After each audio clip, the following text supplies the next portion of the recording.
नमस्कार, मानस मिश्रा वाली news India में आप सभी का बहुत बहुत स्वागत करता हूं। एफएटीएफ ने ईडी पर 340 पन्नों की रिपोर्ट जारी की है और ये रिपोर्ट आज देश के चीफ जस्टिस ऑफ इंडिया को शायद हक्का बक्का कर रही होगी, क्योंकि सुप्रीम कोर्ट से कई लोगों ने गेम पलटने का प्रयास किया। कपिल सिब्बल से लेकर के कई लोगों ने ईडी पर नकेल कसने की पूर्ण कोशिश की, लेकिन आज एफएटीएफ की यहां पर 340 पन्नों की रिपोर्ट ने जो पीएमएलए को लेकर है, आज पूरा कच्चा चिट्ठा खोल दिया है। आज हम आपको दिखाने जा रहे हैं जो भारतीय न्याय व्यवस्था और प्रवर्तन एजेंसियों के बीच जो चल रही तनातनी को भी उजागर करेगा। पेरिस स्थित वित्तीय कार्रवाई कार्यबल यानी एफएटीएफ ने हाल ही में जारी अपनी एक 340 पन्नों की report arrest recovery guided and best practices में भारत के पीएमएलए की खुलकर सराहना की है। खास तौर पर प्रवर्तन निदेशालय यानी ईडी की इस रिपोर्ट में दुनिया भर के लिए एक मॉडल एजेंसी करार दिया है। ध्यान रखिएगा, यह भारत की एजेंसी नहीं है एफएटीएफ जिसने रिपोर्ट जारी की है। और ईडी को लेकर के कहा जाता है कि ईडी तो मोदी के इशारे पर काम करती है, लेकिन एफएटीएफ की एक दो पन्ने नहीं, 340 पन्नों की रिपोर्ट जो कि ईडी की कार्रवाइयों को, संपत्ति जब्ती, फ्रीज करने को और पीड़ितों को वसूलने के मामले में वैश्विक मानक के रूप में पेश किया है। राहुल गांधी और सोनिया गांधी के ऊपर भी पीएमएलए के तहत कार्रवाई हुई, लेकिन राहुल गांधी सोनिया गांधी ने मिलकर ईडी को कहा, पूरी कांग्रेस ने कहा कि ईडी जो है वो मोदी के इशारे पे काम कर रही है। लेकिन ये रिपोर्ट सुप्रीम कोर्ट और सुप्रीम कोर्ट द्वारा लिए गए फैसलों के, हाल ही में आपको बता दें, जो टैक्समैक का 1000 करोड़ का घोटाला था, जहां ईडी जांच करने पहुंची थी, तो सुप्रीम कोर्ट में चीफ जस्टिस ऑफ इंडिया ने कहा आप यहीं पर जांच रोक दीजिए, क्योंकि ये राज्यों का मैटर है। जबकि राज्यों में बता दें आपको कि तमिलनाडु में वो टैक्समैक्स सरकारी कंपनी है जिसने हजारों करोड़ का दारू में घोटाला किया है और अपने अधिकारियों के अकाउंट में 200 करोड़ रुपए अधिकारियों के अकाउंट में है, जिसके साक्ष्य सुप्रीम कोर्ट में प्रस्तुत किए गए ईडी के द्वारा। लेकिन चीफ जस्टिस ऑफ इंडिया ने कहा कि भैया ये नहीं चलेगा, राज्य ही देखेगा, यानी कि जिसने चोरी किया है वही देखेगा कि आखिरकार वही चोर को पकड़ेगा। ये कौन सा न्याय है, ये समझने वाली बात है। बहरहाल हम आपको एक एक यहां पर कच्चा चिट्ठा खोलेंगे, अनुरोध करेंगे इस पूरे प्रकरण पर अपनी राय प्रतिक्रिया जरूर दीजिएगा। शुरुआत करते हैं, एक उदाहरण के तौर पर लेते हैं। रोज वैली पोंजी स्कीम में एक पीड़ित संपत्ति को लौटाने का केस स्टडी जो था, अमेरिका से भारत में मिले ड्रग्स का तस्करी की बात करें, 130 करोड़ रुपए का बिटकॉइन जब्त करने मामला है और आंध्र प्रदेश में 6000 करोड़ रुपए के निवेश धोखाधड़ी में ईडी और राज्य पुलिस के समन्वय से संपत्ति वसूली का भी जिक्र इस रिपोर्ट में किया गया है। ईडी का आधिकारिक बयान कहता है कि यह रिपोर्ट नीति निर्माताओं के लिए अपराध से उत्पन्न संपत्तियों की पहचान करना, फ्रीज जब्ती और वापसी के लिए व्यवहारिक उपायों की रूपरेखा देता है, जो कई देशों के लिए मानक बन सकती है। लेकिन इसी ईडी पर सुप्रीम कोर्ट ने हाल के कई महीनों में कई बार सख्त फटकार लगाई है। क्या कहता है, सराहना और न्यायिक नकेल के बीच में का फर्क हमें सोचने पर मजबूर नहीं करता? क्या अब चीफ जस्टिस ऑफ इंडिया इस सब पर कुछ कहेंगे?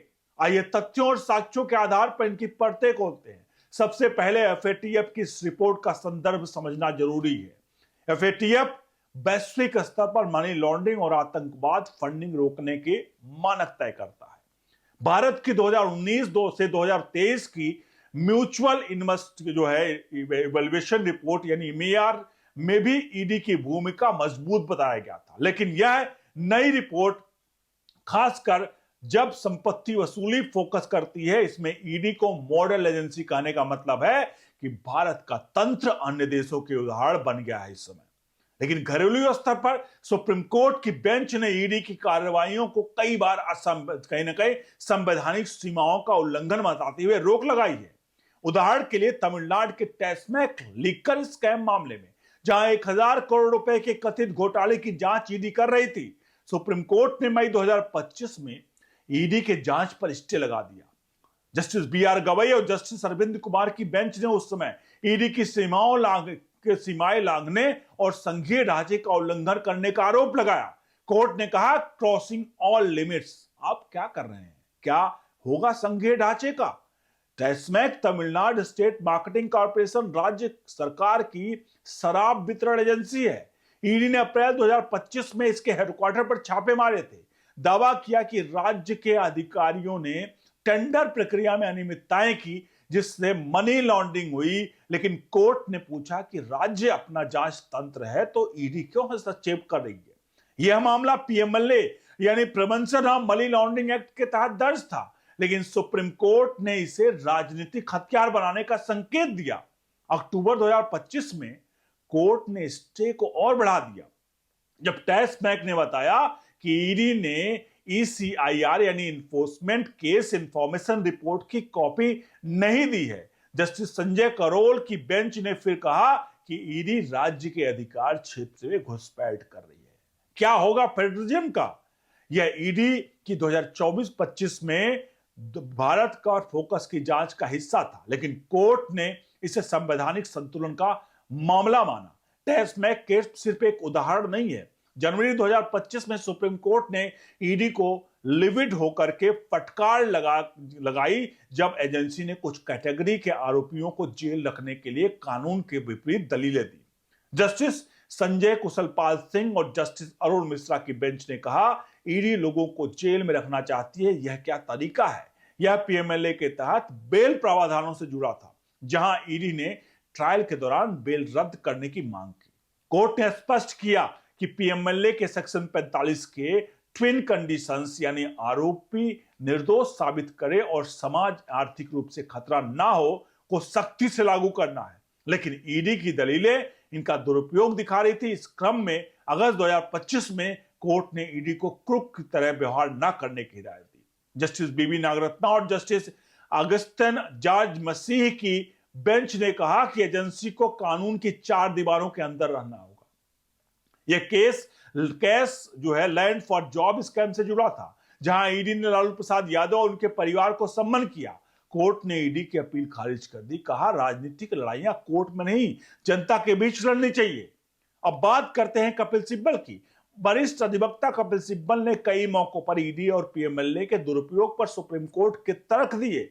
वे ईडी को प्रधानमंत्री की लाल आंख कह चुके हैं, लेकिन कोर्ट ने में उनके स्टेटमेंट तथ्य अब जो है कहीं ना कहीं जो आधारित रहे। 2022 में विजय मदन लाल चौधरी केस में सिब्बल ने ईडी की पावरों को चुनौती दी। उन्होंने कहा कि पीएमएलए का उद्देश्य मनी लॉन्ड्रिंग रोकना है, लेकिन ईडी इसे पुलिस पावर के रूप में इस्तेमाल कर रही है, जो सीआरपीसी के नियमों का उल्लंघन है। कोर्ट ने पीएमएलए के कई प्रावधानों को बरकरार रखा है, लेकिन सिब्बल ने फैसले को फ्लॉट कहा और चेतावनी दी कि यह चुनी हुई सरकारों को गिराने के लिए दुरुपयोग होगा। जुलाई 2023 में डीएमके नेता वी सेंट फिल बालाजी के केस में सिब्बल ने ईडी की गिरफ्तारी को चुनौती दी। उन्होंने तर्क दिया कि पीएमएलए के तहत गिरफ्तारी से पहले ईडी को अपराध साबित करने के लिए मटेरियल होने चाहिए। सिब्बल ने कहा कि ईडी के पास 24 घंटे की कस्टडी के अलावा कोई अधिकार नहीं है, लेकिन वे बिना प्रूफ के लोगों को लंबे समय तक नहीं रख सकते। पीएमएलए का काफी दुरुपयोग हो चुका है, सरकारें ईडी के आधार पर गिराई जा रही हैं। ये कपिल सिब्बल का बयान था।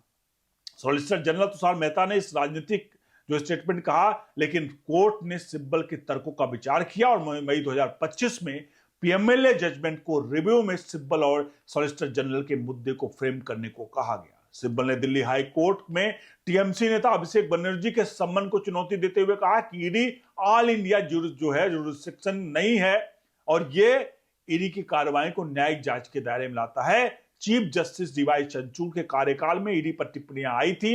अप्रैल 2023 में विपक्षी दलों ने सीबीआई ईडी के दुरुपयोग के खिलाफ पीआईएल दाखिल की, जिसका उल्लेख सीजीआई चंद्रचूड़ के सामने किया गया। जस्टिस चंद्रचूड़ और जस्टिस जेबी पाद्रीवाला के बेंच ने कहा कि बिना स्पेसिफिक फैक्ट के जनरल जो प्रिंसिपल नहीं बना सकते। तो इस तरह के कई ऐसे केसेज रहे हैं जिनके मैंने आपको उदाहरण दिए हैं, जहां ईडी की शक्तियों को इस बात के लिए कहा गया, रोका गया कि भैया ये तो केवल और केवल विपक्षी दलों को लेकर के ही किया जा रहा है। कई बार पीएमएलए को लेकर के यहां पर ईडी के ऊपर नकेल कसा गया, और हालिया में जो मैंने टेस्टमैक केस बताया। अब आप खुद सोचिए कि जहां एफएटीएफ जो देशों को ब्लैकलिस्ट और देशों को उसका सर्टिफिकेट देता है, उसकी बात करने के इकोनॉमी को लेकर के, तो उसको वो एजेंसी 340 पन्नों के रिपोर्ट में भारत के ईडी के पीएमएलए की जमकर तारीफ करती है और कहती है कि भैया ये तो हमारे पूरी दुनिया का ही रोल मॉडल होना चाहिए। लेकिन वहीं हिंदुस्तान में घर की मुर्गी दाल बराबर, एक कहावत है ना, घर की मुर्गी दाल बराबर, जहां अमेरिका ये कह रहा है कि भैया जो एफएटीएफ है किसके किसके अंडर आता है, वो एक कह रहा है कि भाई ईडी बड़ा अच्छा काम कर रही है, लेकिन एक तरफ हमारे देश में ही ईडी को लेकर के लोग कह रहे हैं राजनीतिक बदला लिया जा रहा है लोगों राजनीतिक दलों से। सोचिए, Sonia Gandhi, Rahul Gandhi, national Herald case, PMLA के तहत इनके कंपनियों को यंग इंडिया लिमिटेड के 768 करोड़ के आसपास प्रॉपर्टी अटैच की गई, इतने अमाउंट की। जब ईडी पूछताछ के लिए बुलाती है तो यहां पर पूरे देश भर में हंगामा होता है कि अरे राजमाता और युवराज को कैसे बुला लिया, और ईडी को कहा जाता है कि वो मोदी के इशारे पर चल रही है, मोदी की लालाक का यहां पर संबोधित क्या कपिल सिब्बल ने। अब आप समझ सकते हैं इस पूरे प्रकरण में हिंदुस्तान में चल क्या रहा है। मैं यहां पर सुप्रीम कोर्ट के फैसलों को लेकर के या किसी चीज को लेकर नहीं सवाल खड़े कर रहा हूं। अगर किसी का कोई सिस्टम हिंदुस्तान में है तो उसमें जज भी कुछ बात कर रहे हैं तो जज को भी क्रिटिसाइज करने का अधिकार हमारा संविधान देता है। हम जज के फैसलों के, यानी कि जज के, सुप्रीम कोर्ट के फैसलों के आदर करते हैं। लेकिन अगर किसी प्रकार का, जैसे टेस्टमैक को लेकर हो गया, किसी तरह से हो गया जहां इतनी बड़ी धांधली हो रही है और जहां चोरी उस राज्य ने ही किया है और राज्य से ही कहा जाएगा कि आप चोरी का जांच करिए, आपको लगता है कि वो चोरी की जांच करेगा, जबकि वो ठिकाने लगाएगा उन सबूतों को जो सबूत और साक्ष्य मौजूद है। ऐसे में अब आपका ये विवेक पर छोड़ता हूं कि आप सोचिए और बताइए कि आखिरकार ईडी को जो लोग गलत कह रहे हैं, कोर्ट से लेकर के सड़क तक जो कहीं ना कहीं तांडव मचाते हैं, वकील से लेकर के आम कार्यकर्ता कांग्रेस के, उस पर आप क्या कहेंगे। और आखिरकार ये 340 पन्नों की रिपोर्ट में बहुत कुछ लिखा जहां ईडी की बड़ाई है। बने रहिए न्यूज इंडिया के साथ। बहुत बहुत धन्यवाद।